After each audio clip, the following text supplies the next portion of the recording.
आगाज टाइम्स देख रहे हैं आप। मैं हूं आपके साथ पलक शर्मा। वक्त हो गया उत्तर प्रदेश उत्तराखंड की बड़ी खबरों का, तो आइए रुक करते हैं इन प्रमुख खबरों की ओर, जहां पहली खबर संभल से है। मामूली कहासुनी को लेकर युवक ने फांसी लगाकर दी जान। भूपेंद्र पुत्र जमुना सिंह निवासी गड़ा उम्र लगभग 18 वर्षीय के नीम के पेड़ पर फांसी लगाकर अपनी जीवन लीला को समाप्त कर लिया। इस घटना से परिवार में मचा कोहराम। मौके पर इकट्ठा हुई भीड़ सूचना मिलते ही पहुंचे परिवार वालों ने सबको नीचे उतारा और साथ ही आपको थाना धनारी क्षेत्र का पूरा मामला बताया जा रहा।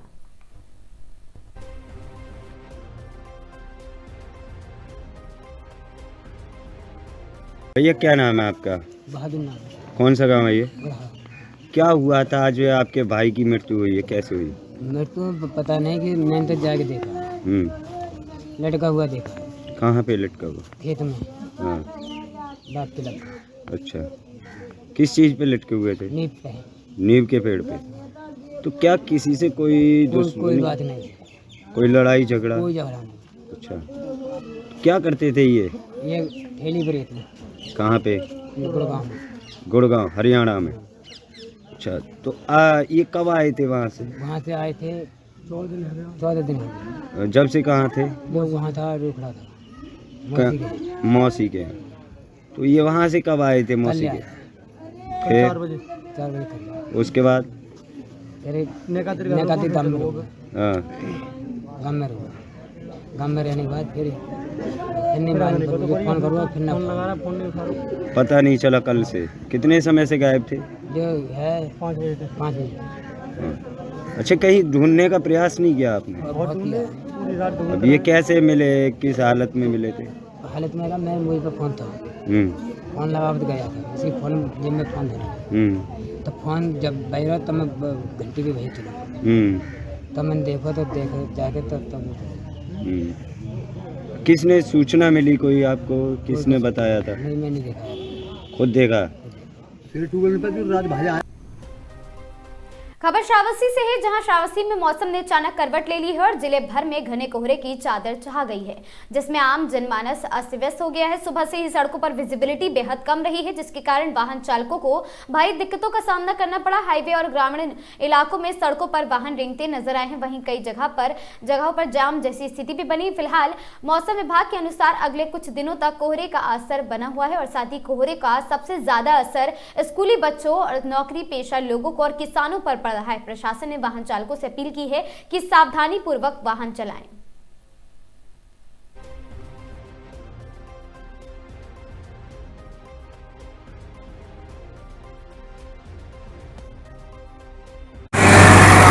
मौसम ने करवट ले ली है। काफी घने कोहरे में आम जनजीवन अस्त व्यस्त है। बात करें वाहन चलने में काफी दिक्कतें आ रही हैं और आम आदमी का जनजीवन अस्त व्यस्त है। आम आदमी जो है घर में अलाव की व्यवस्था के हाथ देते हैं और इसमें दिया गया है। बात करते हैं कि इस प्रकार से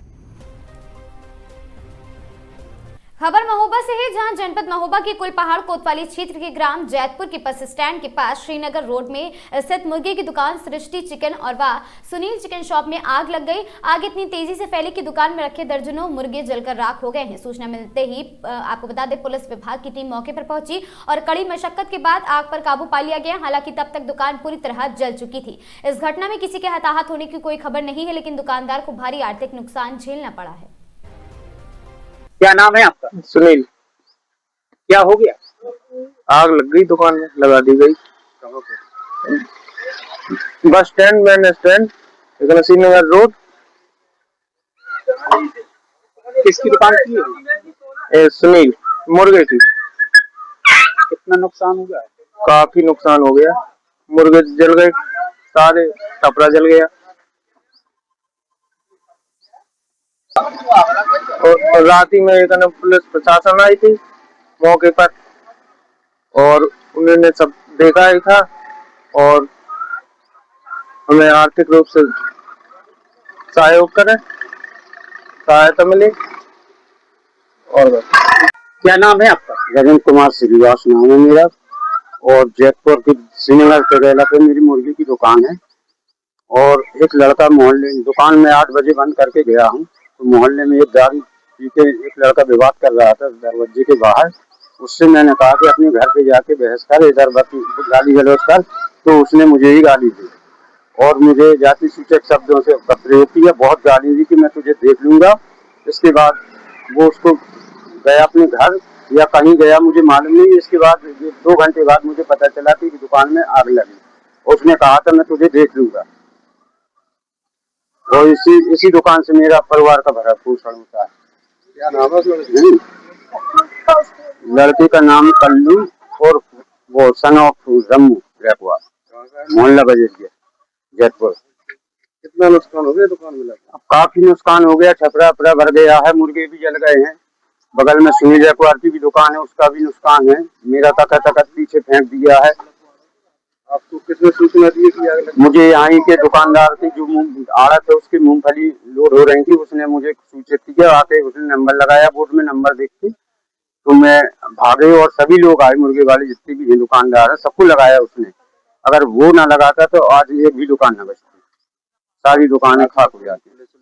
रात के फिर इसके बाद हमने चौकी प्रभारी को, उनको धीमान जी को, तिवारी जी को फोन लगाया तो वो आए हैं, मौके पर देखा भी है और वो उनको बताया भी है कि हमारा मोहल्ले में एक लड़के से विवाद हुआ था, ऐसे ही दारू पी के बदतमीजी कर रहा था। तो मैंने उससे बोला कि अपने घर जा, तो हमें जाति सूचक गाली देके और बहुत बदतमीजी की।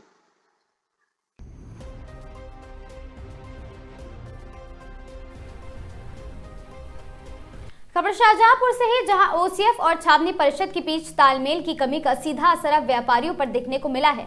छावनी परिषद क्षेत्र की ठंडी सड़क, जिसे इमली रोड के नाम से भी जाना जाता है, वहां उस वक्त हंगामा खड़ा हो गया जब दुकानदारों के सामने अचानक जेसीबी से गड्ढे खुदवाए जाने लगे। शाहजहांपुर की ठंडी सड़क यही ओसीएफ के कंपोजिट ग्राउंड से ट्रेड, रेस्टोरेंट और साथ ही वेज मार्केट के लिए लाइसेंस जारी किया गया था। इसके बाद यहाँ करीब 30 दुकानें बनकर तैयार हुई हैं, जिनमें से कई दुकानों का उद्घाटन भी हो चुका है। लेकिन शुक्रवार सुबह हालात उस वक्त बिगड़ गए जब छावनी परिषद शाहजहांपुर की ओर से ठेकेदार ने दुकानों के ठीक सामने जेसीबी मशीन से गड्ढे खुदवाना शुरू कर दिया है। दुकानदारों ने ठेकेदारों से गड्ढा खोदने का लिखित आदेश या तो फिर अनुमति पत्र दिखाने को कहा, लेकिन ठेकेदार कोई दस्तावेज प्रस्तुत नहीं कर सका। इसके बाद व्यापारियों के विरोध के चलते फिलहाल काम रोक दिया गया है। अन्य व्यापारियों ने बताया, अगर कोई काम करना है तो पहले दोनों विभाग आपस में बात करें, बिना आदेश हमारी दुकान के सामने गड्ढे खोदना गलत है।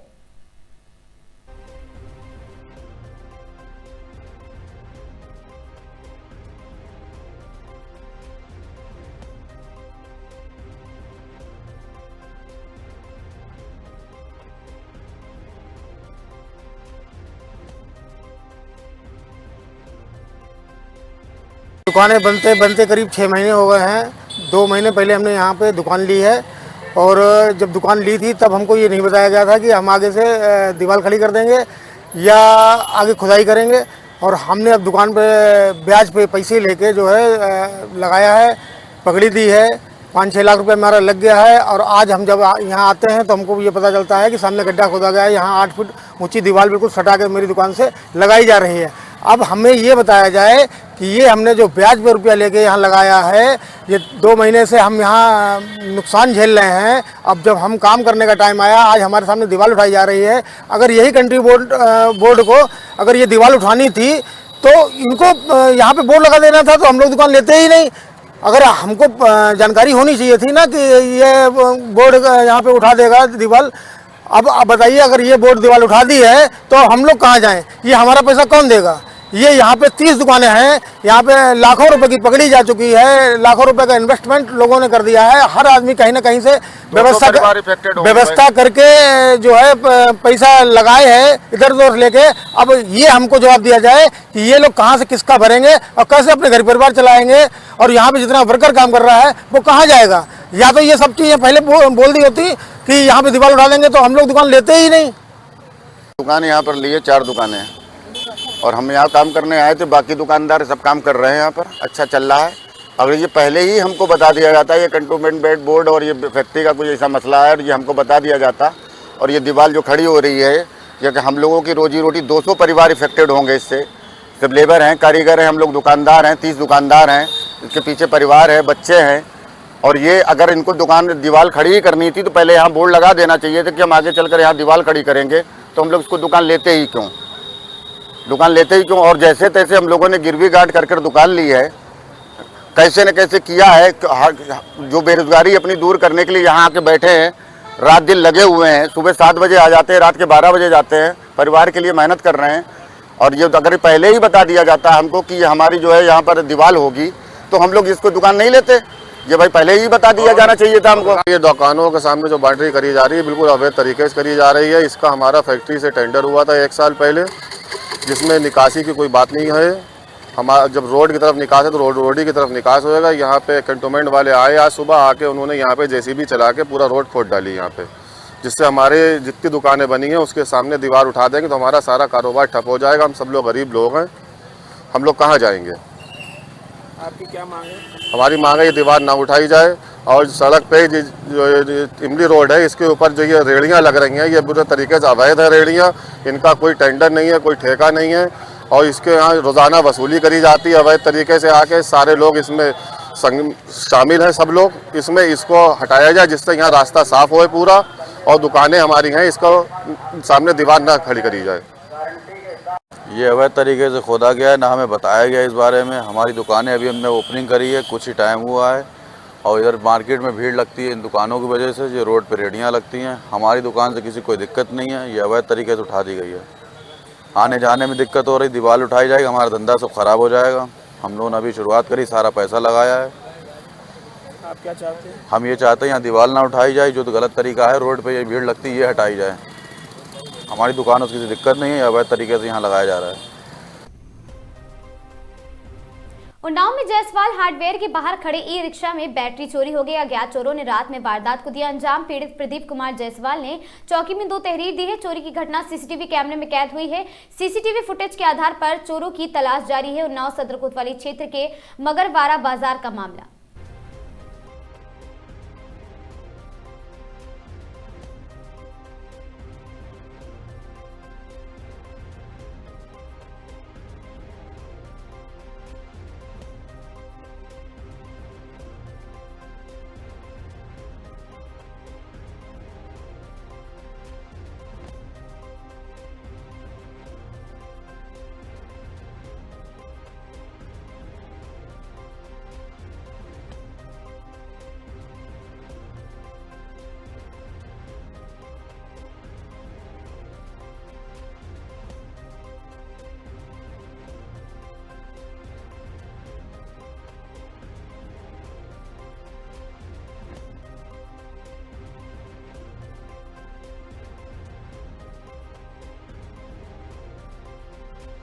कहाँ रहते हैं? मगरवाड़ा में रहते हैं। जायसवाल हार्डवेयर से मेरी दुकान है।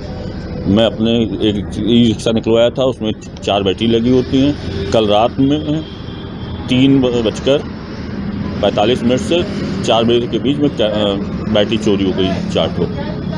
ये कै बजे घटना लगभग है? ये 3 तारीख की घटना है। 3:45 से 4 बजे तक का घटना है। किसी पे शक है आपको? नहीं, मुझे किसी पे शक नहीं है। जो वीडियो कैमरा चल रहा है उसको मैं आपने इसकी सूचना नजदीकी पुलिस में दी है? हाँ। क्या आश्वासन दिया गया? अभी आके वो सूचना देख दे रहे हैं, कह रहे हैं। क्या कार्रवाई चाहते हैं? हमारी बैटरी चोरी हुई है, उसको दिलाई जाए, मिल जाए।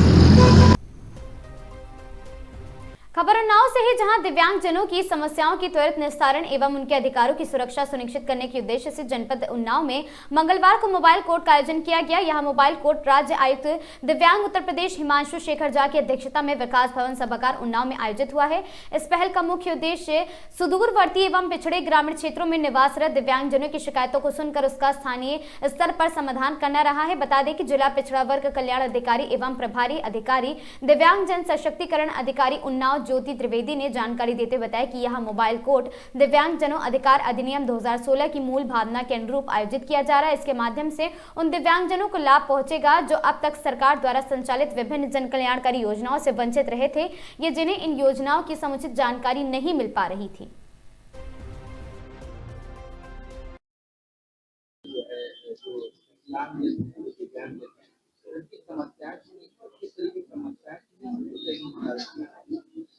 क्योंकि मोबाइल कोर्ट का आयोजन इसीलिए किया जाता है कि मुख्यालय लखनऊ स्थित मुख्यालय पे सारे दिव्यांग अपनी समस्याओं को लेकर के नहीं जा सकते। इसीलिए हमारे कार्यालय ने ये तय किया कि हम सभी जनपदों में जाकर के मोबाइल कोर्ट लगाएंगे और दिव्यांगों की समस्या उनके घर पे जाकर के उनकी बात को सुनेंगे और उसका निस्तारण करेंगे। इसी निमित्त आज उन्नाव में विकास भवन में मोबाइल कोर्ट का आयोजन किया जा रहा है और यहाँ पर अभी तक तकरीबन 55 प्रकरण पर सुनवाई की गई है और जो समस्याएं थी उनमें प्रमुखता से जो समस्याएं थी वो थी कि बहुत सारे लोगों की पेंशन नहीं आ रही थी, तो उसके लिए संबंधित जो दिव्यांगजन सशक्तिकरण अधिकारी हैं उनको निर्देश दिए गए। इसी तरीके से आवास और शौचालय की समस्याएं थी जिसके लिए मुख्य विकास अधिकारी जनपद उन्नाव को नियमानुसार आवश्यक कार्रवाई करने के निर्देश दिए गए। हमारा उद्देश्य ये रहता है कि यहाँ पर जो दिव्यांगों की समस्या, खासतौर से जो दिव्यांगता प्रमाण पत्र या ration card, Antyodaya card, Ayushman card अथवा जो सहायक उपकरणों के वितरण है, उससे उसकी जो डिमांड होती है उसको तत्काल उस पर सुनवाई करते हुए उनको उपलब्ध कराया जाए। और इसी क्रम में आज यहाँ पर हम लोगों ने 2 ट्राईसाइकिल का वितरण किया है। एक दिव्यांग लाभार्थी को हम लोगों ने व्हील चेयर उपलब्ध कराया है और आयुष्मान कार्ड सीएमओ कार्यालय की तरफ से एक दिव्यांग साथी थे, उनको अभी उपलब्ध कराया गया है। और इस रजिस्ट्रेशन, जहाँ तक सवाल है दिव्यांगता प्रमाण पत्र उपलब्ध कराए जाने की, बहुत सारे लोगों के दिव्यांगता प्रमाण पत्र से संबंधित प्रकरण थे, तो जो मेडिकल बोर्ड डॉक्टर्स का बैठा हुआ है उस पर कार्रवाई कर रहा है और आशा है कि उस पर भी हम 5-7 प्रकरणों पर कार्रवाई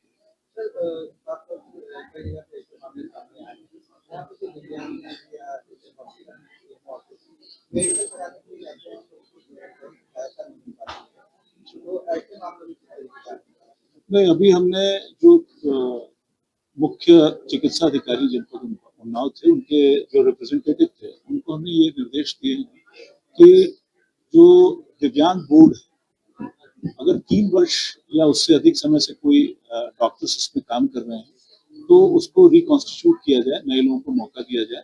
और ऐसे हमारे जो एक्सपर्ट्स हैं, क्योंकि मेडिकल बोर्ड में अभी 4 डॉक्टर्स काम कर रहे हैं, हमने निर्देश ये दिया है कि कम से कम 7 डॉक्टर्स, क्योंकि दिव्यांगता की श्रेणी 2016 आरपीडब्ल्यूडी एक्ट के मुताबिक इसमें 21 तरह की श्रेणियां चिन्हांकित की गई हैं, तो ज्यादा से ज्यादा स्पेशलिस्ट डॉक्टर्स को उसमें समायोजित किया जाए, उसमें रखा जाए ताकि कार्ड बनने में कोई असुविधा ना हो। तो इस पर भी कार्रवाई की जाएगी।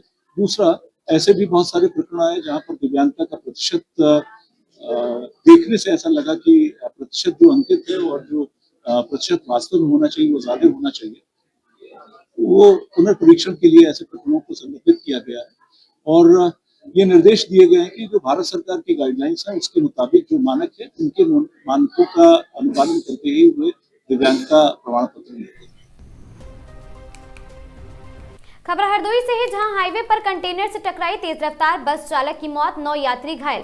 कोतवाली कछौना क्षेत्र अंतर्गत हरदोई लखनऊ हाईवे पर कटिया मऊ गांव के पास तेज रफ्तार निजी बस कंटेनर से टकरा गई। हादसे में बस चालक की मौत हो गई है। बताया जा रहा कि हादसे में लखनऊ जा रही बस तेज गति से थी और इसी दौरान मलिहपुर रेलवे क्रॉसिंग की ओर से जा रही कंटेनर जैसे ही लखनऊ की ओर दिशा में मुड़ा है, बस संचालक नियंत्रण खो बैठा और बस कंटेनर में पीछे से जा भिड़ी। हादसे के समय बस में करीब 30 से 35 यात्री सवार थे। दुर्घटना में बानो और साथ ही अखनूर, बालक राम, बबलू, पवन कुमार, मालती, मोहित, अवधेश व ममता घायल हो गई है। स्थानीय लोगों की मदद से सभी घायलों को सामुदायिक स्वास्थ्य केंद्र कछौना में पहुंचाया गया है।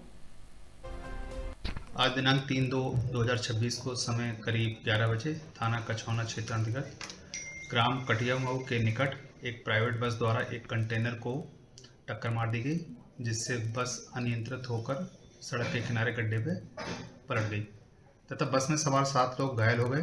स्थानीय पुलिस द्वारा तत्काल मौके पर पहुंचकर घायलों को उपचार हेतु CHC कछौना भिजवाया गया, जहां पर चिकित्सकों द्वारा बस चालक राजू उर्फ गोपाल पुत्र रामपाल, उम्र करीब 45 वर्ष, मूल निवासी ग्राम जूरा, थाना सुरसा, जनपद हरदोई, हाल पता मोहल्ला आजाद नगर, थाना कोतवाली शहर को मृत घोषित कर दिया गया। शेष अन्य घायलों की स्थिति सामान्य है। स्थानीय पुलिस द्वारा घटनाग्रस्त वाहनों को रास्ते से हटवा दिया गया है। यातायात सुचारू रूप से चल रहा है। प्रकरण में अन्य विधिक कार्रवाई की जा रही है। खबर शाहजहांपुर से है, जहां शाहजहांपुर में होटल के कमरे में युवक की संदिग्ध मौत। शाहजहांपुर से खबर, जहां थाना सदर बाजार क्षेत्र स्थित स्वागत होटल में एक युवक की लाश मिलने से हड़कंप मच गया। युवक की मौत संदिग्ध परिस्थितियों में होटल के कमरे के अंदर हुई है। मृतक की पहचान 48 वर्षीय गौरव सक्सेना निवासी ऋषिकेश के रूप में हुई। बताया गया कि गौरव सक्सेना ने 1 फरवरी को स्वागत होटल में कमरा नंबर 107 लिया था और वहां व्यापार के सिलसिले में शाहजहांपुर में ठहरा हुआ था। सूचना मिलते ही पुलिस मौके पर पहुंची है और कमरे को सील कर जांच शुरू कर दी गई है। पुलिस द्वारा मौत के कारणों की गहनता से जांच की जा रही है। मामला थाना सदर बाजार क्षेत्र के स्वागत होटल का है।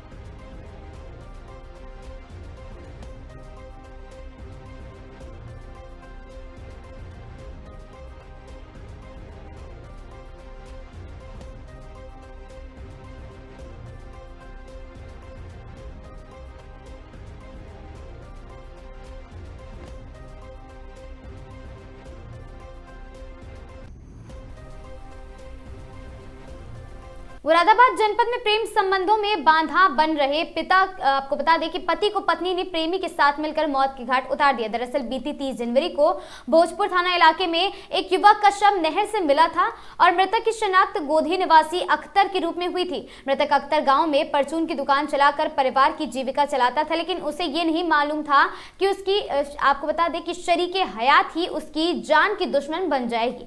मृतक अख्तर के 6 बच्चे हैं। पुलिस ने अख्तर के शव को नहर से निकालकर पोस्टमार्टम के लिए इसको भेज दिया और तफ्तीश शुरू कर दी है। पुलिस तफ्तीश में चौंकाने वाला मामला सामने आया। पुलिस ने मृतक अख्तर की पत्नी को हिरासत में लेकर पूछताछ की तो पूरी घटना से पर्दा उठ गया।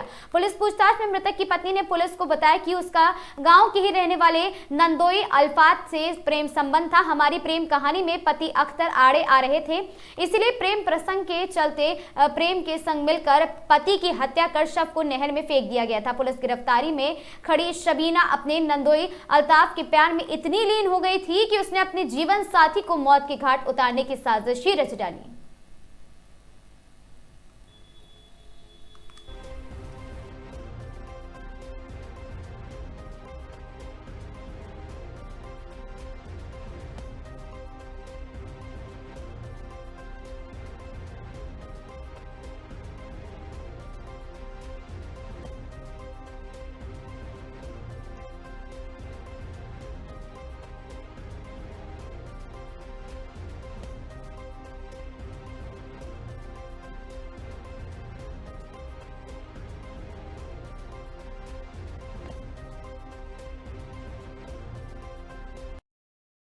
सर, भोजपुर थाना से खबर सामने आई है कि पत्नी ने पति की हत्या कराई। क्या पूरा प्रकरण है और क्या कार्रवाई की गई?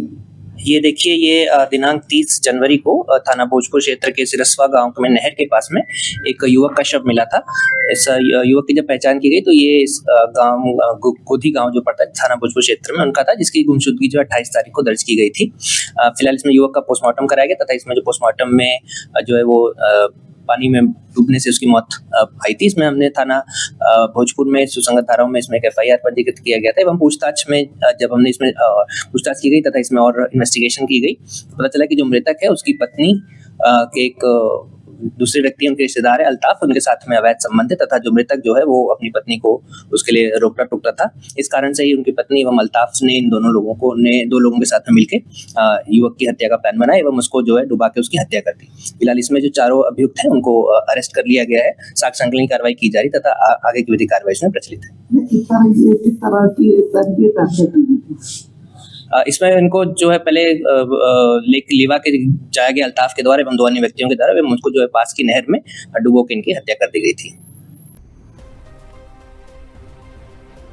पुलिस अधीक्षक अमरोहा अमित कुमार आनंद के निर्देशन में एवं अपर पुलिस अधीक्षक अमरोहा अखिलेश भदौरिया के मार्गदर्शन में क्षेत्राधिकारी मंडी धनौरा अंजलि कटारिया के निकट पर्यवेक्षण तथा वरिष्ठ उप निरीक्षक सतीश कुमार के कुशल नेतृत्व में थाना मंडी धनौरा पुलिस द्वारा मिशन शक्ति फेज 5 के तहत अभियान के दौरान थाना मंडी धनौरा क्षेत्र के वंश गोपालपुर स्थित प्राथमिक विद्यालय में शिक्षा से वंचित 7 बालक बालिकाओं का विद्यालय में विधिवत एडमिशन कराया गया। उक्त सभी बालक बालिकाएं मोहल्ले कंचन बाजार थाना मंडी धनौरा जनपद अमरोहा की निवासी हैं, जिनका विवरण निम्नवत है। आपको बता दें, पहली प्रीति पुत्री सन्नी उम्र 8 वर्षीय, साक्षी पुत्री जितेंद्र उम्र 10 वर्षीय, कुंज पुत्री जितेंद्र 7 वर्षीय, शौर्य पुत्र अवधेश 7 वर्षीय, सिद्धार्थ पुत्र पिंटू 6 वर्षीय, गौरी पुत्री सन्नी 6 वर्षीय, अनुराग पुत्र अवधेश 5 वर्षीय। विद्यालय में एडमिशन की ही यह प्रक्रिया एंटी रोमियो टीम द्वारा पूर्ण कराई गई है। यह पहल बच्चों की उज्जवल भविष्य की दिशा में एक महत्वपूर्ण कदम पुलिस की संवेदनशीलता भूमिका को दर्शाता है।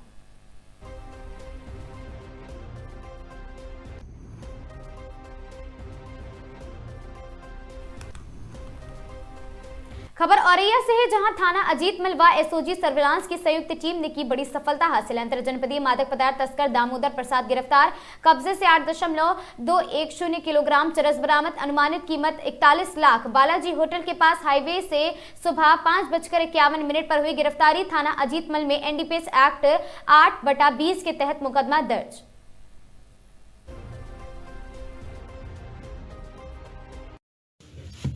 सर ये क्या मामला पूरा है? देखिए, जनपद औरैया में श्रीमान अपर पुलिस महानिदेशक महोदय कानपुर जोन, श्रीमान पुलिस उप महानिदेशक महोदय कानपुर रेंज के निर्देशन में लगातार अपराध व अपराधियों के ऊपर कार्रवाई की जा रही है। इसी क्रम में अवैध मादक पदार्थों की तस्करी करने वाला एक अभियुक्त एसओजी सर्विलांस और थाना अजीतमल पुलिस द्वारा गिरफ्तार किया गया है, जिसके पास से 8.210 किलोग्राम चरस बरामद हुई है। जो गिरफ्तार अभियुक्त है उसका नाम है दामोदर प्रसाद पुत्र प्रसादी लाल, निवासी दौकेली, थाना मटसेना, जनपद फिरोजाबाद, उम्र लगभग 45 वर्ष।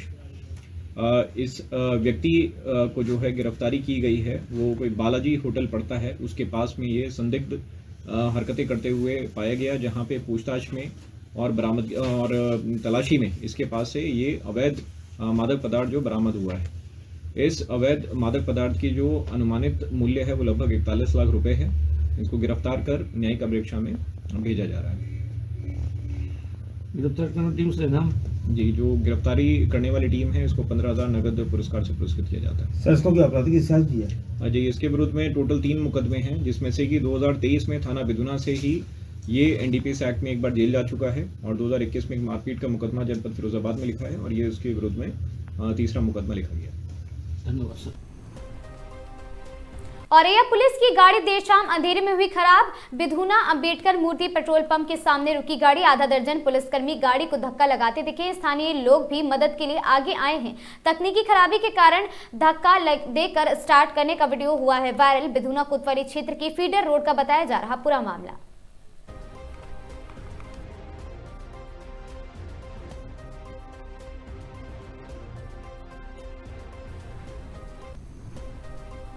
खबर चंदौली से है, जहां डीडीयू जंक्शन से गुजरने वाली ट्रेनों से कोयला हो रहा है चोरी। कोयला चोरी का वीडियो सोशल मीडिया पर तेजी से वायरल किया जा रहा। रेलवे सुरक्षा में लगे आरपीएफ जवानों पर लग रहे हैं सवालिया निशान। डीडीयू जंक्शन से समीप सेंट्रल यार्ड का बताया जा रहा वायरल वीडियो। पूर्व में भी कोयला चोरी का वीडियो हो चुका है वायरल।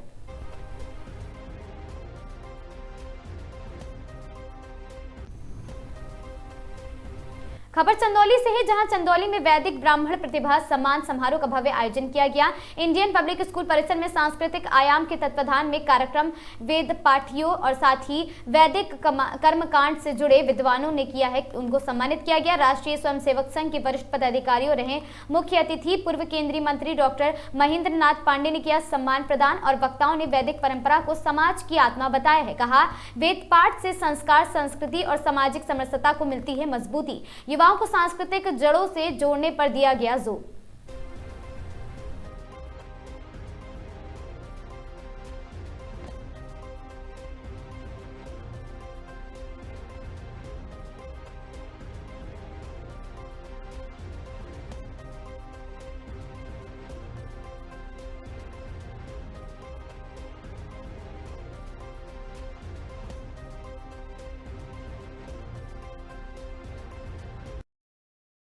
उसको लेकर कांग्रेस के जो राष्ट्रीय अध्यक्ष मल्लिकार्जुन खड़गे जी, उनका एक बयान आया है कि नरेंद्र मोदी जी के पास अब कोई नया विचार नहीं है।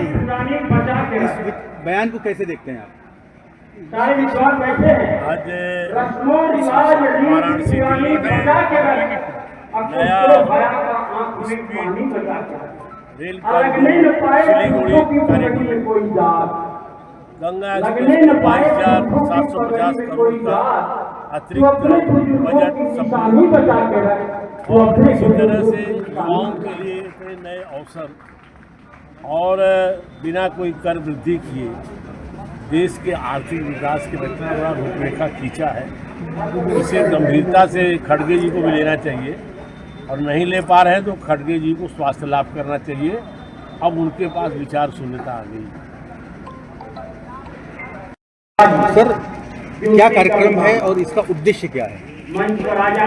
यह हमारी संस्कृति जो प्राचीन काल से चली आ रही है उसी को अक्षुण्ण बनाने के लिए हम हमारे बटुक और वेद पाठी जो कि हमारे संस्कृति की जड़ को सींचने का काम करते हैं, उनके सम्मान का यह समारोह है।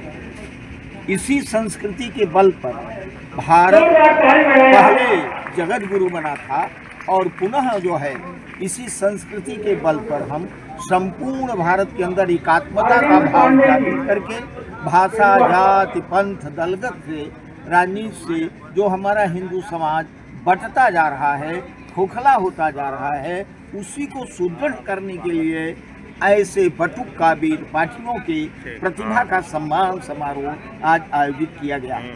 हमारा धर्म जागरण का जो है संस्कृति जो है विभाग आयाम और इसके अतिरिक्त देव सेवा न्यास द्वारा आयोजित यह कार्यक्रम जो कि काशी में पहले होता था, चंदौली में है। हमारी यह होता है कि पूरे देश के सभी जनपदों में, जैसा कि पहले वेद ध्वनि संपूर्ण भारतवर्ष में कश्मीर से कन्याकुमारी, कटक से अटक तक वेद ध्वनि का संचार होता था, वहाँ तक हमारा पहुँचने का लक्ष्य है। यही हमारे देश की संस्कृति और देश के अंदर एकात्मता का भाव जागृत करने की अहम भूमिका का निर्वहन है। अपर जिलाधिकारी औरैया, अपर पुलिस अधीक्षक औरैया, ARTO औरैया, खनन अधिकारी GST प्रवर्तन ने औरैया कोतवाली व अजीतमल कोतवाली पुलिस के साथ की बड़ी कार्रवाई। संयुक्त टीम ने मोरंग की 2 मंडियों में की गई छापेमारी कार्रवाई में 15 वाहनों को पकड़ा है। पकड़े गए 14 वाहनों को पुलिस चौकीदार देवकली में किया गया निरुद्ध, तो वहीं एक डंपर का ऑनलाइन जुर्माना किया गया। औरैया सदर कोतवाली क्षेत्र में जालौन रोड व पैगंबरपुर रोड पर चल रही अवैध मोरंग मंडी पर की गई है छापेमारी की कार्रवाई।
खबर मुगलसराय से है, जहां संत शिरोमणि गुरु रविदास जी की जयंती के अवसर पर डॉक्टर भीमराव अंबेडकर एकता मंच के तत्वाधान में ग्राम सभा हिलौनी मुगलसराय जनपद चंदौली में भव्य रैली एवं जुलूस का आयोजन किया गया। इस आयोजन में बड़ी संख्या में श्रद्धालु, सामाजिक कार्यकर्ता एवं ग्रामीणों ने उत्साहपूर्वक सहभागिता की है। रैली का शुभारंभ हिलौनी मंडी परिसर से हुआ है, जो चमिया रिंग रोड होते हुए हरिशंकरपुर तक पहुंची है। और साथ ही आपको बता दें, इसके बाद रैली के आसपास के लगभग 2 गाँव का भ्रमण किया गया और पुनः हरिशंकरपुर मंदिर मंदिर परिसर में पहुंचकर शांतिपूर्ण ढंग से समापन किया गया।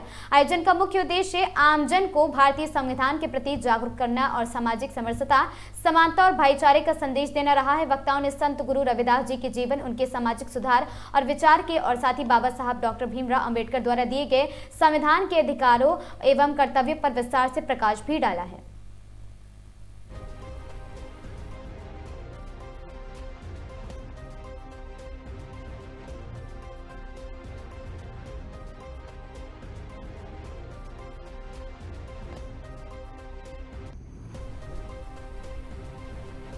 मैनपुरी में दाम्पत्य की हत्या का पुलिस ने किया है खुलासा। चचेरा दामाद और पड़ोसी निकला हत्यारा।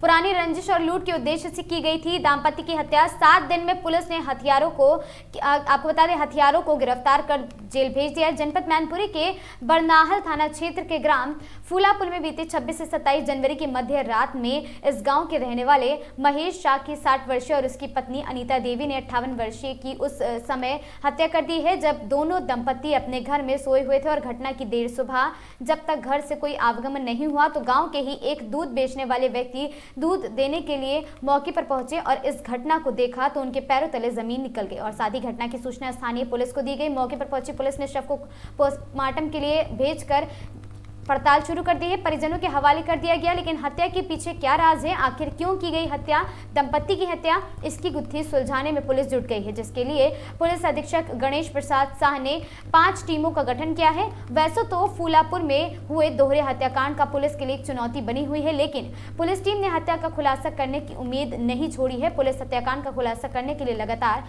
कार्य कर रही है।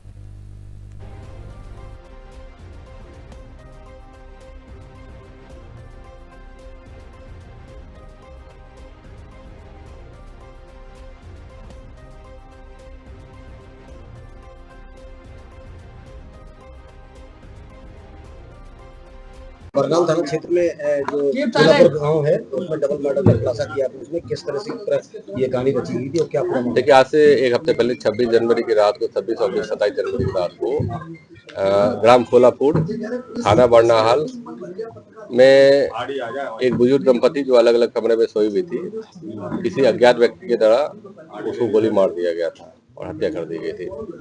सूचना पर पुलिस मौके पर पहुंची, एफएसएल की टीम पहुंची, डॉग स्क्वाड पहुंचे, अधिकारी गए, यहाँ तक कि डीआईजी सर भी मौके पे आए थे।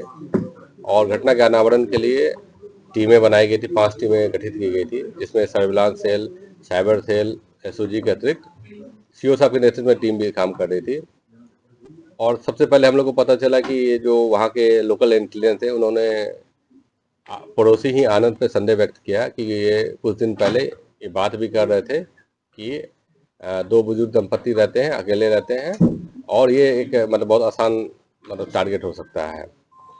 यहाँ मैं ये भी बताना चाहूँगा, जो हमें सूचना मिली है कि आनंद और मृतक का थोड़ा सा किसी मामले में विवाद भी रहता था और इसने फिर आनंद ने इस चीज़ को लेकर अर्जुन के साथ प्लानिंग की और ये तय हुआ कि जब इनके यहाँ कुछ दिन बाद शादी भी है तो ये इन लोगों को लगा कि इनके पास काफ़ी सोने चांदी होंगे, तो ये लोग इसी उद्देश्य के साथ उसमें घर पे रात में प्रवेश किए।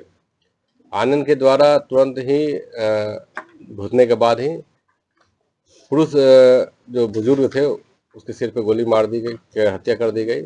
और जब इन्हें संदेह हुआ कि नहीं महिला भी जग जाएगी तो वो चूँकि इसे पहचान लेती, तो इस डर से उन्होंने शायद इसको भी मतलब कि तुरंत ही मतलब कि अर्जुन के द्वारा जो दूसरे रूम में खड़ा था कहीं ये हल्ला ना कर दे, उनको भी मार दिया गया। बाद में इन्होंने घर की छानबीन की और इन लोगों को थोड़ा बहुत जानकारी भी थी कि कहाँ सामान वामान रखते हैं, ये करते हैं। इन्होंने ये की और वहाँ से जो चांदी और कुछ सोने थे उसको लेकर चले गए और इन्होंने साक्ष्य को मिटाने का भी प्रयास किया और आनंद छिपने के लिए कि कोई पहचान ना पाए, चादर ओढ़ के, मृतका का ही चादर ओढ़ के बाहर निकला था और उस चादर को वो वहीं पर गिर गया था। बाद में डॉग स्क्वाड जब मौके पर गई थी, उन्होंने भी उसी रूट को देखा जिस रूट में जो अभियुक्त से भागे थे। गहनता से पूछताछ की गई और लोकल इंटेलिजेंस का सहारा दिया गया और सर्विलांस सेल की जब मदद ली गई तो ये पता चला कि अर्जुन और आनंद ही इस पूरे घटनाक्रम में है। इनके पास से हथियार बरामद हुए, 2 कट्टे। उसके अलावे जो इन्होंने दंपत्ति के यहाँ से सोने और चांदी लूट के ले गए थे या चोरी करके लेके गए थे, उसको बरामद कर लिया गया है। दोनों को पकड़ लिया गया है और उनको आज न्यायिक हिरासत में। सर, एक आरोपी की टॉर्च बता रहे थे वहाँ छूट गई। ये विवेचना के दौरान जो टर्निंग पॉइंट हमारा रहा, ना सिर्फ मुखबिर की जो सूचना होती है, लोकल इंटेलिजेंस होती है, तो शुरू से ही और आपके दो लोग के द्वारा भी संदेह व्यक्त किया जा रहा था, क्योंकि घटना के बाद ही जो अभियुक्त थे वो एक अभियुक्त हाइपर एक्टिव दिख रहा था। दूसरा ये थे कि मौके पे जब ये लोग गए थे तो इन गलती से इनकी टॉर्च छूट गई थी वहाँ पर। वादे के दौरान जब टॉर्च का बताया गया और फिर जब शिनाख्त की गई तो वो पता चला कि ये अर्जुन का टॉर्च है, और तो यहाँ से चीज़ें बहुत क्लियर होने लगी। बाद में जो हमारे एविडेंस मिलते गए और गहन पूछताछ की गई तो इसमें सभी चीज़ें क्लियर हो गई।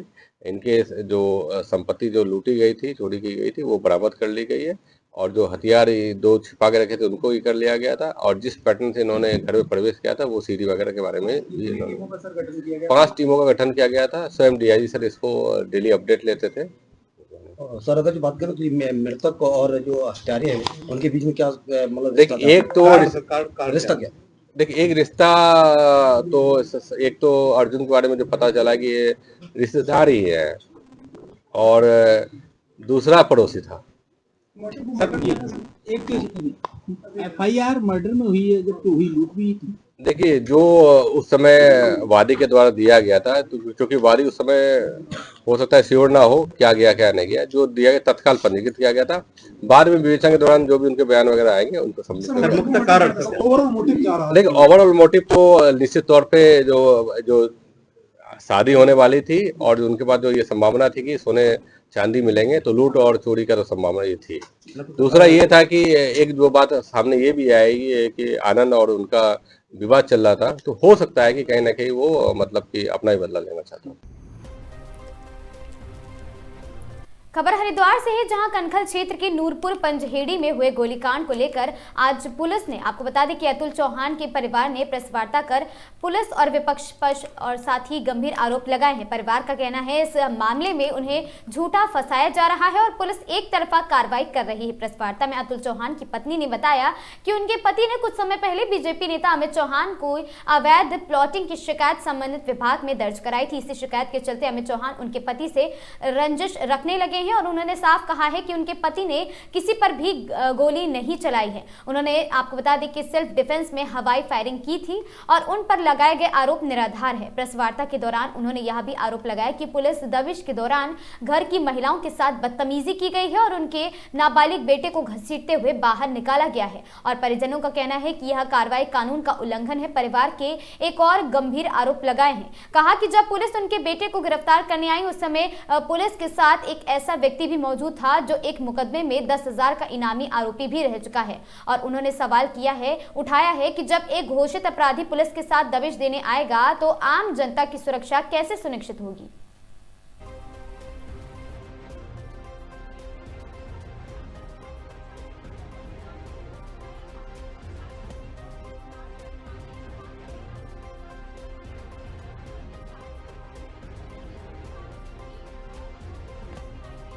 मुझे यहाँ से ले जाने के बाद मैं स्कूटी पे घर से स्कूटी पे बैठा था आराम से।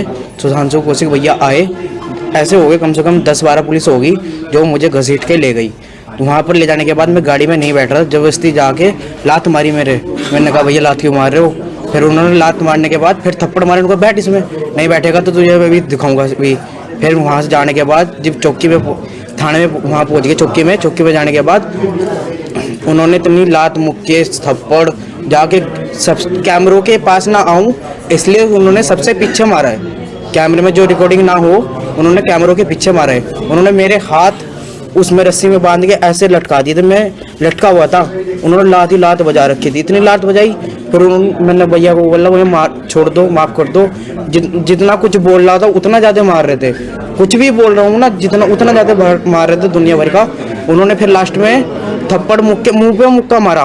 मैंने कहा भैया मुक्का तो ना मारो।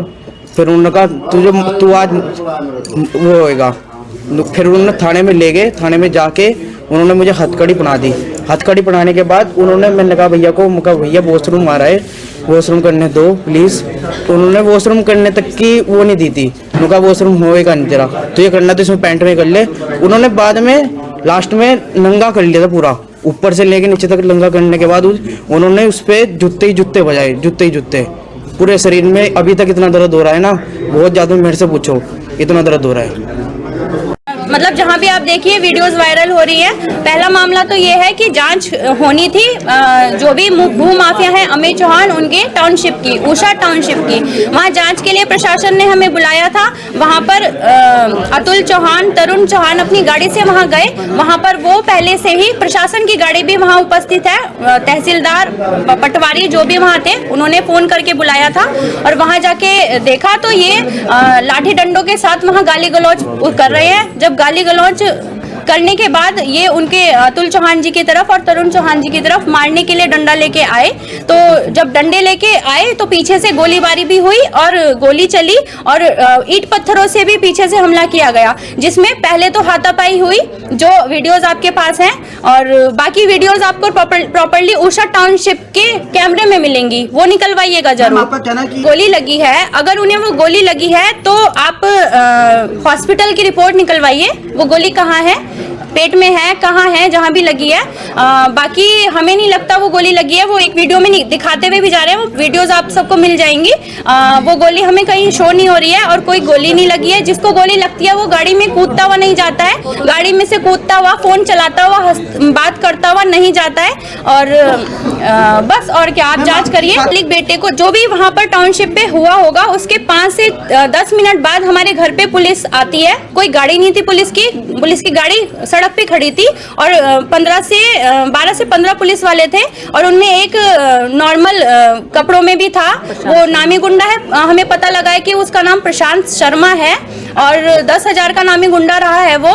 एक तो वो पुलिस के साथ क्या था, क्यों आया था, ये बात है। और दूसरा, जब पुलिस वाले हमारे घर पे आए, हम सब अपनी रसोइयों में थे, सब गृहिणी हैं और आदमी कोई नहीं था वहाँ पर। हम पूछते रहे पुलिस वालों से हुआ क्या है, हमें चिल्लाने की आवाजें आई तो देखा तो वो हमारे भैया को, छोटे भैया को, जो नाबालिग हैं, आर्चरी के नेशनल लेवल के प्लेयर हैं, कई मेडल्स जीत चुके हैं, इन्हें घसीटते हुए, हेलमेट की तनी पकड़ते हुए सड़क तक ले गई। हम पीछे भागे, उनकी माताजी पीछे भागी, सारे गाँव की लेडीज पीछे भागी। पुलिस वालों ने सबके साथ बदतमीजी करी, धक्का दिया, कोई भी महिला पुलिस वहाँ पर नहीं थी।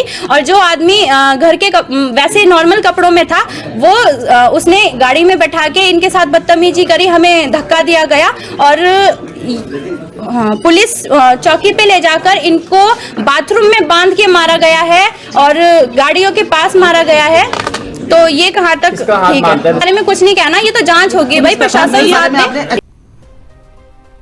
शिवाजीनगर प्रीति रावत की गोली मारकर हत्या हुई है मामले में पुलिस ने बड़ा खुलासा किया है। पुलिस का दावा है कि आवास विकास निवासी सुरेश गुप्ता ने शादी से इनकार करने पर प्रीति को गोली मारकर हत्या की है और उसने षड्यंत्र के तहत इस वारदात को अंजाम दिया है। इस षड्यंत्र में सुरेश गुप्ता अकेला ही शामिल रहा है। फिलहाल पुलिस पूछताछ कर रही है, इस्तेमाल तमंचा बरामद करने में जुटी है। इसके अलावा सुरेश गुप्ता ने जिस व्यक्ति से तमंचा लिया है पुलिस उसकी तलाश भी कर रही है और पूछताछ में सुरेश गुप्ता ने तमंचा देने वाले व्यक्ति का नाम पुलिस के सामने उगला है। हालांकि पुलिस ने गिरफ्तारी से पहले तमंचा देने वाले का नाम सार्वजनिक करने से इनकार किया है। वहीं इस मामले में प्रीति रावत के भाई, पिता और बहन ने पुलिस की कार्रवाई पर संतोष जताया है, लेकिन सुरेश गुप्ता ने खुद को जान का खतरा बताया है। आरोप यह भी है कि वारदात से पहले सुरेश गुप्ता ने सभी परिजनों को धमकी दी है और परिजनों से पुलिस ने सख्त विवेचना पर आरोपी को जमानत नहीं मिलने देने की मांग भी की है।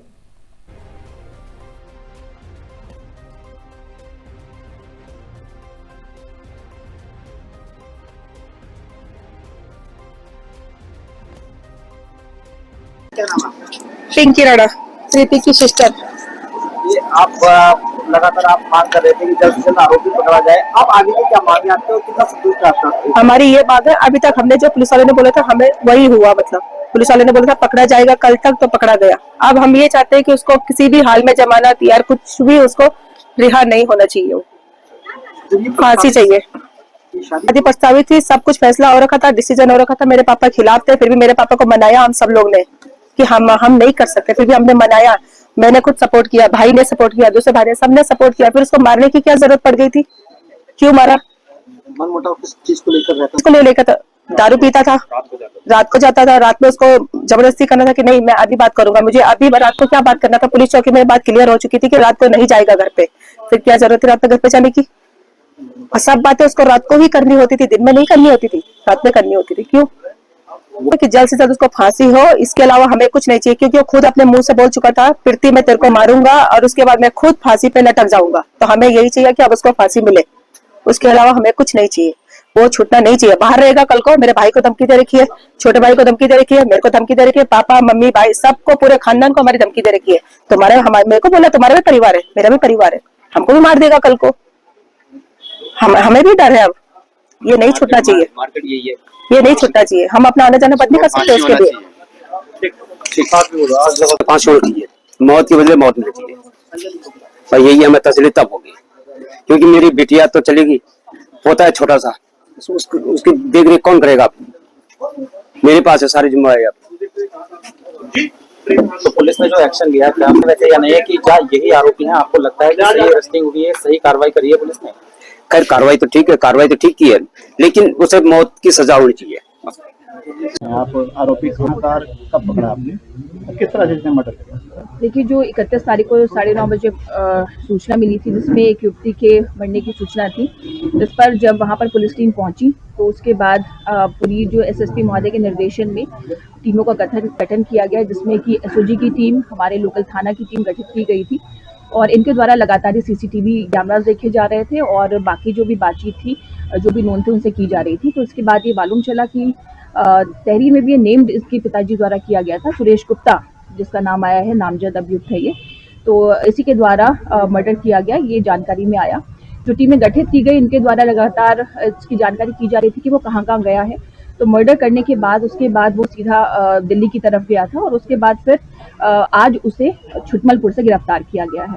उसके द्वारा बताया गया कि वो लगभग 4 साल से इस युवती को जानता था और इनका प्रेम प्रसंग था और उसका ये कहना है कि ये दोनों जल्दी शादी करने वाले थे और इसकी शादी करने के लिए, क्योंकि ये युवक पहले से ही शादीशुदा था और ये जो महिला है, जो मृतका है, इसका कोर्ट में तलाक हो चुका है। तो ये दोनों आपस में जब शादी करना चाहते थे तो फिर युवक द्वारा ये कहा गया था कि मैं अपनी पत्नी को तलाक देने के बाद आपसे शादी करूंगा। तो ये तलाक में भी 2-3 महीने पहले हो गया था। तो तलाक के पश्चात उसके बाद अब ये फरवरी में शादी करने वाले थे, लेकिन इस बीच कुछ इनके बीच में मनमुटाव बढ़ता गया और ये जो व्यक्ति था, इसका ये कहना था कि मैंने अपने परिवार से भी अपनी पत्नी से तलाक लिया, अपने परिवार से दूर हो गया हूँ और साथ ही साथ जो है मैंने जो भी हमारा खर्चा था, जो भी ज़मीन वगैरह थी, उसको भी मैंने अपनी ये जो फ्लैट वगैरह खरीदने के लिए इस महिला के लिए किया था। उसके बावजूद अभी शादी के लिए मना कर रही है। तो मेरा सोशल रेपुटेशन और जो पारिवारिक जो मेरी स्थिति है, वो स्थिति ऐसी नहीं रही है और अभी शादी से मना कर रही है। इस कारण से उसने इसको मारा है, ये उसने बताया और अभी हमने इसे गिरफ्तार किया है। साथ ही साथ अभी से पूछताछ की जा रही है, इसके द्वारा कहाँ से तमंचा लिया गया और कहाँ पर उसको अभी छुपाया गया है, उस संबंध में भी पूछताछ की जा रही है और जल्दी बाकी चीजों का खुलासा किया जाएगा। कोई और भी था इस पूरी साजिश में या अकेला ही था? क्योंकि ये लंबे समय से साजिश कर रहा था।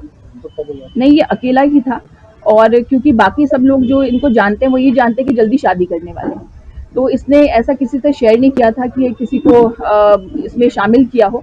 और इसके परिवार वालों से भी लगातार बात करता रहता था। जो भी लड़ाइयाँ होती थी, दोनों आपस में सुलझाने के लिए भी परिवार जो है कई बार साथ में बैठे हैं।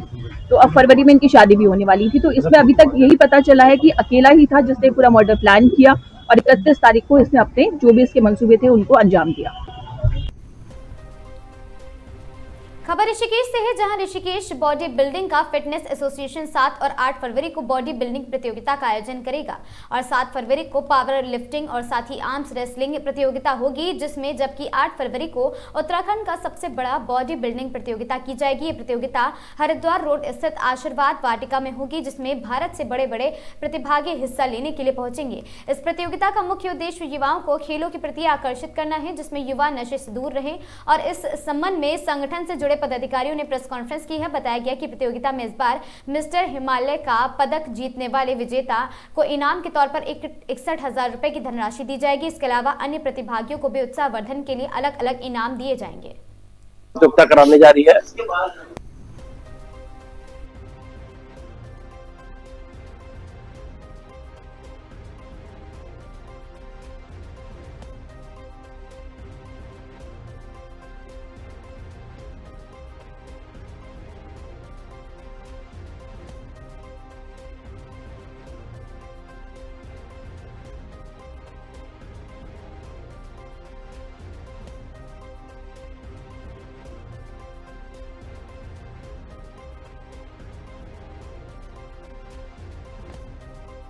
Rishikesh body building association north India level की एक बड़ी प्रतियोगिता कराने जा रही है। हर वर्ष ये होती है, इस बार 9वीं बार होने जा रही है और ये इस बार ऋषिकेश में आशीर्वाद वाटिका में कराई जाएगी और बहुत ही भव्य प्रतियोगिता कराई जाएगी। इसमें कई वेट कैटेगरी में बॉडी बिल्डिंग की प्रतियोगिता कराई जाएगी, जिसमें mister Uttarakhand, mister junior Uttarakhand, mister Himalaya, mister Rishikesh, mister man physique, इसमें प्रतियोगिता वुमेन बॉडी बिल्डर भी चुनी जाएगी और साथ के साथ आर्म रेसलिंग और पावर लिफ्टिंग की प्रतियोगिता कराई जाएगी। वेट कैटेगरी में होगी, ये अलग एज ग्रुप में होगी प्रतियोगिता। और सबसे बड़ी बात है कि इस बार जो मिस्टर हिमालय के लिए कैश प्राइस मनी रखी हुई है 61,000 रुपए रखी गई है और वेट कैटेगरी में भी जो लास्ट ईयर 3100 रुपए कैश प्राइस देते थे वो इस बार 6100 रुपए है। प्रतिभागियों के प्रोत्साहन के लिए हमने कोशिश करी है कि उन्हें अच्छे से अच्छा इनाम दे सके और युवाओं के लिए एक नशा की तरफ ना जाए, युवा एक अपने शरीर को स्वस्थ बनाए, बढ़िया बनाए, मजबूत बनाए, इसके लिए हमारी एसोसिएशन प्रतिबद्ध है। और हर वर्ष के बाद ही इस वर्ष भी हमारी जो प्रतियोगिता है बहुत भव्य होने जा रही है। इसमें नॉर्थ इंडिया और इंडिया लेवल के बड़े बड़े खिलाड़ी आएंगे। गैस पोजर मिस्टर इंडिया के लेवल का एक व्यक्ति यहाँ पर खिलाड़ी आएगा जो अपना यहाँ पर नए नए युवाओं को प्रोत्साहित करेगा। कितने प्रतियोगी इसमें भाग लेने वाले? लगभग उम्मीद है कि 600 से 700 प्रतिभागी भाग लेंगे इसमें। कितने दिवसीय? हाँ जी, ये 2 दिवसीय है। पहले दिन आर्म रेसलिंग और पावर लिफ्टिंग होगी, दूसरे दिन बॉडी बिल्डिंग प्रतियोगिता। और इस बार हमने लक्की ड्रॉ भी रखा है कि जो खिलाड़ी आएंगे कूपन के थ्रू उन्हें बाइक की प्रथम पुरस्कार बाइक भी रखा गया है और लक्की ड्रॉ कूपन भी रखा गया है। खबर हरिद्वार से है, जहां हरिद्वार के लक्सर में 2 गुटों के बीच विवाद ने लिया हिंसक मोड़ और साथ ही फायरिंग से 17 वर्षीय युवक गंभीर रूप से घायल हो गया। गोली लगने से विनायक की हालत बिगड़ी है। सामुदायिक स्वास्थ्य केंद्र में प्राथमिक उपचार के बाद हायर सेंटर रेफर किया गया। घटना के बाद इलाके में मच गया हड़कंप। फायरिंग करने वाले युवक मौके से फरार। परिजनों का दावा, विवाद किस बात पर हुआ है इसकी स्पष्ट जानकारी नहीं, अचानक चली है गोली। किशोर पर गोली चलने की घटना से लक्सर क्षेत्र में दहशत का माहौल व्याप्त है। पूरे मामले की जानकारी तो भाई साहब हम यहाँ नहीं, हम तो तहसील से थे, भाई साहब का पता है बच्चे को गोली लगी ऐसा सा, तो हम यहाँ से आए भी लोग देखा, डॉक्टर साहब ने बच्चे को रेफर कर दिया यहाँ से। वैसे तो पूरे मामले की जानकारी तो बच्चों को ही होगी, परंतु विनायक चौधरी नाम का एक लड़का है जिसके पिताजी का नाम कमलवीर एडवोकेट है, कमलजीत एडवोकेट, उनका बेटा है। 17 साल इसकी उम्र है और बच्चों में आपस में कहा सुनी में झगड़ा हुआ तो उसमें गोली चला दी, तो छर्रे लगे हैं। आगे की स्थिति करीब जो डॉक्टरों के पर ही निर्भर करती है।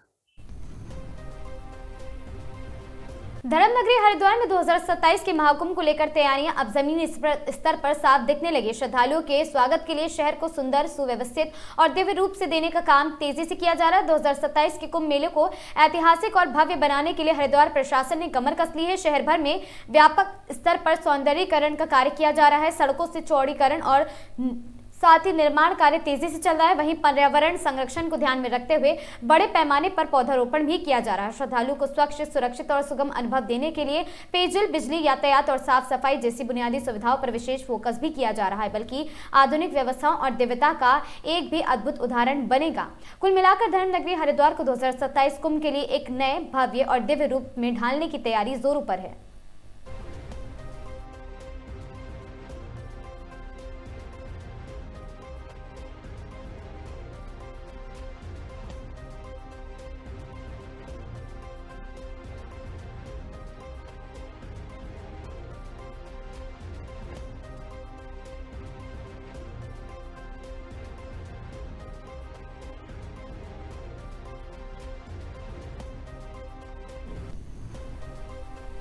पूर्व राष्ट्रपति रामनाथ कोविंद हरिद्वार पहुंचे हैं। वे बुधवार को हरिद्वार के भूतवाला में समाधि मंदिर मूर्ति स्थापना कार्यक्रम में पहुंचे। आपको बता दें, भूपतवाला में वे पहुंचे हैं और साथ ही हर हर आश्रम में परिवार सहित पहुंचे पूर्व राष्ट्रपति का स्वामी अवधेशानंद गिरी ने स्वागत किया है। पूर्व राष्ट्रपति रामनाथ कोविंद ने कहा कि आध्यात्मिक नगरी हरिद्वार आने पर उन्हें बहुत ही अच्छा महसूस होता है और वे समय समय पर साधु संतों से मिलने हरिद्वार आते रहते हैं। आपको बता दें कि बुधवार को 3 दिवसीय समाधि मंदिर मूर्ति स्थापना कार्यक्रम शुरू हो रहा है।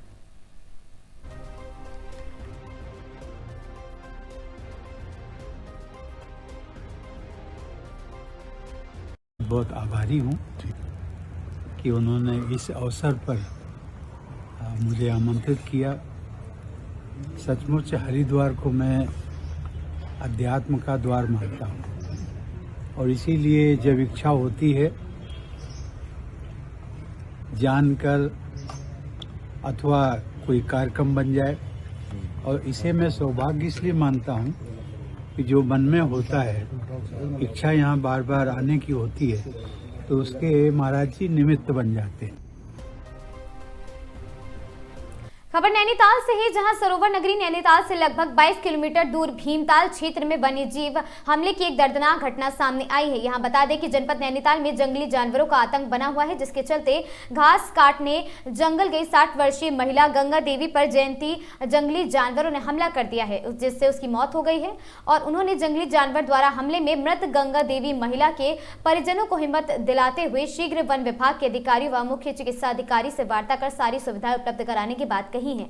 यहां बता दें कि महिला का शव जून स्टेट के जंगल में मिला है। घटना की सूचना मिलते ही वन विभागीय पुलिस और स्थानीय पुलिस मौके पर पहुंची है। स्थानीय लोगों के अनुसार 60 वर्षीय गंगा देवी हर रोज की तरह मवेशियों का चारा लाने के लिए जून स्टेट से लगे जंगल में गई थी। देर शाम तक जब घर नहीं लौटी तो परिजनों ने घटना की सूचना वन विभाग को दी। स्थानीय लोगों ने वन विभाग के साथ गंगा देवी की काफी खोजबीन की, लेकिन रात तक कुछ पता नहीं चला। जंगल में छानबीन के दौरान आज सुबह घर से 3 किलोमीटर दूर पर उनका शव मिला है। वन विभाग का कहना है कि गश्त की जाएगी और परिवार को जो नुकसान हुआ है मुआवजा भी दिया जाएगा।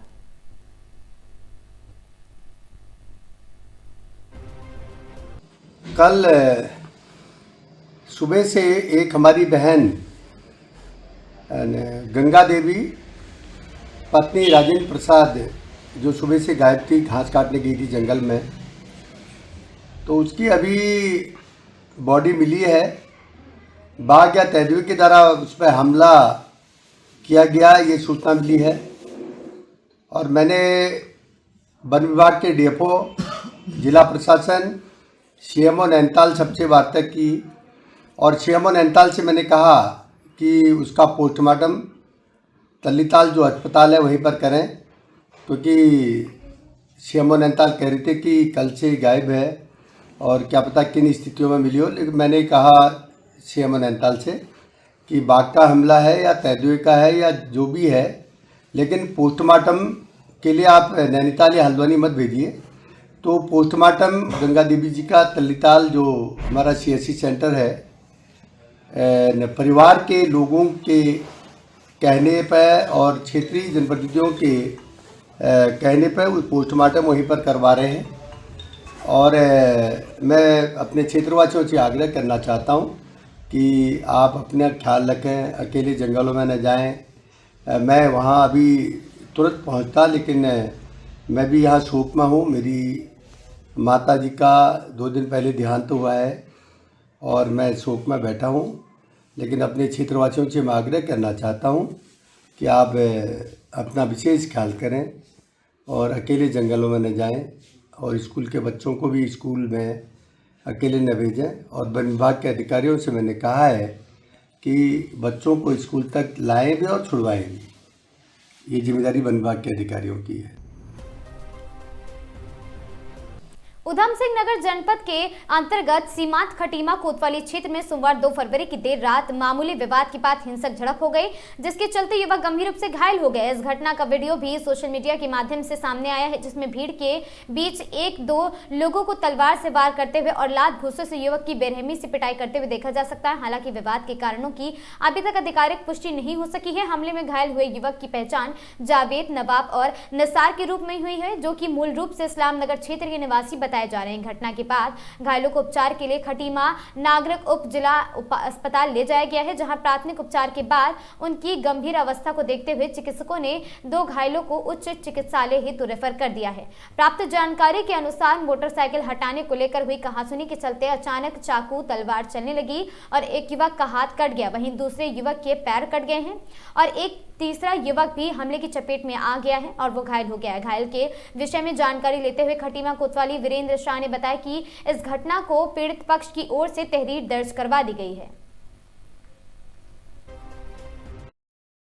कल रात में नागरिक चिकित्सालय खटीमा में 3 युवकों को लाया गया था, जिनको धारदार हथियारों से चोटें आई थी।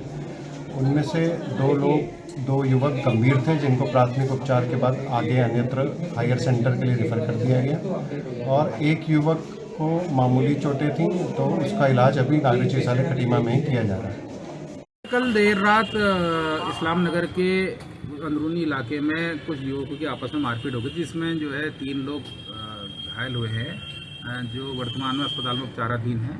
इस संबंध में वही पीड़ित पक्ष की ओर से जो है तहरीर दी जा रही है और पुलिस ने त्वरित कार्रवाई करते हुए इसमें 2-3 लोगों को हिरासत में लिया है। जैसी तहरीर प्राप्त होती है वैसी फिर उसमें अग्रिम कार्रवाई अमल में लाई जाएगी। जी देखिए, इसमें हमारी पुलिस के द्वारा लगातार जागरूकता अभियान चलाए जा रहे हैं और बीच बीच में प्रिवेंटिव एक्शन भी किए जा रहे हैं और जैसी जो है अभी कुछ चुनाव व्यापार मंडल वगैरह के होने हैं तो इसमें थोड़ा हमारी पुलिस व्यस्त थी और जैसी ये चीज़ें होती हैं तो फिर तुरंत जो है फिर टीम बना के इसमें छापेमारी कार्रवाई की जाएगी। ये देखिए, हमारे थाना क्षेत्र के विभिन्न चौकी क्षेत्रों में नशा उन्मूलन और इसके संबंध में स्कूलों में लगातार जागरूकता अभियान चलाए जा रहे हैं और अभियान ये आगे भी जारी रहेंगे। दुकान के सामने गया था टोपी लेने के लिए, उनने गाड़ी खड़ी करी, 13 साल का बच्चा, जब उसको उनने गाली दी कि गाड़ी हटाओ सामने से, उनने नहीं हटा पाया, बदतमीजी कुछ बोल गया होगा, बच्चा भी है ये भी हम मानते हैं, लेकिन उनने धारदार जो खुपरी होती है उससे वार किया तो उसका पूरा हाथ कट गया, जिसमें कि डॉक्टरों ने ये कहा इसकी संभावना है नहीं हाथ सही होने की। शेखपुरा जिले में 31 वर्षों बाद पहली बार किसी महिला ने अनुमंडल पदाधिकारी एसडीओ का पदभार ग्रहण किया है। नव स्थापित एसडीओ प्रियंका कुमारी के पदभार संभालते ही जिले में उत्साह और सकारात्मक माहौल देखा गया। लंबे समय से उनके आगमन को लेकर चर्चाएं चल रही थी, जो अब पूरी तरह पदभार ग्रहण करने के बाद उन्होंने कार्यभार कर्मियों को कई आवश्यक दिशा निर्देश दिए हैं। पत्रकारों से बातचीत में एसडीएम प्रियंका कुमारी ने कहा कि सरकार की सभी योजनाओं का लाभ अंतिम व्यक्ति तक पहुंचना उनकी प्राथमिकता होगी और कोई भी गरीब या जरूरतमंद व्यक्ति सरकारी योजनाओं से वंचित न रहे, इसका विशेष ध्यान रखा जाएगा। उन्होंने प्रशासन और आम जनता के बीच बेहतर समन्वय स्थापित करने पर भी जोर दिया है।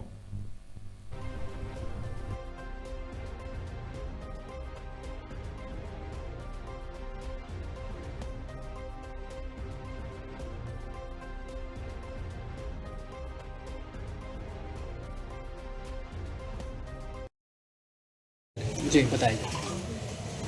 मैं प्रियंका कुमारी आज अनुमंडल पदाधिकारी शेखपुरा के रूप में योगदान पूर्वाहन में मैंने ग्रहण किया है। इससे पहले मैं कटिहार के बारसोई अनुमंडल में भूमि सुधार उप सभापति के रूप में कार्यरत थी। जैसे कि अभी मुझे जानकारी प्राप्त हुई कि मैं इस अनुमंडल की पहली महिला अनुमंडल पदाधिकारी हूँ। मेरा ज्वाइनिंग के बाद जो मुख्य ये रहेगा उद्देश्य रहेगा कि जो भी प्रशासनिक दृष्टिकोण से जो भी प्रशासनिक और आम जनों के बीच में जो गैप है उसको फुलफ़िल करना, सरकार की जितनी भी योजनाएं हैं उनको जन तक पहुंचाना और उन योजनाओं को जन तक पहुंचाने में जो समस्या आ रही हैं उसका निराकरण करना मेरी सर्वोच्च प्राथमिकता रहेगी। और इसके साथ ही जो आम जनों से मुलाकात होता है तो वो हमेशा सुलभ रहेगा। वो कभी भी पदाधिकारी के समक्ष आकर अपनी समस्याओं को रख सकते हैं। इसके लिए कोई बाउंडेशन नहीं है कि इतने समय से इतने समय तक वो ही आके उपस्थित रहेंगे। वो किसी भी क्षण में अपनी बातों को रख सकते हैं और चाहे वो टेलीफोनिक माध्यम से हो या उपस्थित होकर अपनी समस्याओं को रख सकते हैं और जितना सुलभ हो सकेगा हम उनकी समस्याओं को निराकरण करने का प्रयास करेंगे। सरकार दो दिन का, हाँ बिल्कुल, और सरकार की ये अभी आया हुआ है कि हर सोमवार हर शुक्रवार को जो जन सुनवाई है वो करना है, वो यहाँ पे कार्यरत रहेगा और हम लोगों ने प्रॉपर उनका जो है वो इंडेक्स बना के उनकी समस्याओं को सुनेंगे और उसका निराकरण करेंगे। इन खबरों में आज के लिए बस इतना ही। ऐसी खबरों से लगातार जुड़े रहने के लिए बने रहें हमारे साथ और देखते रहें आगाज टाइम्स।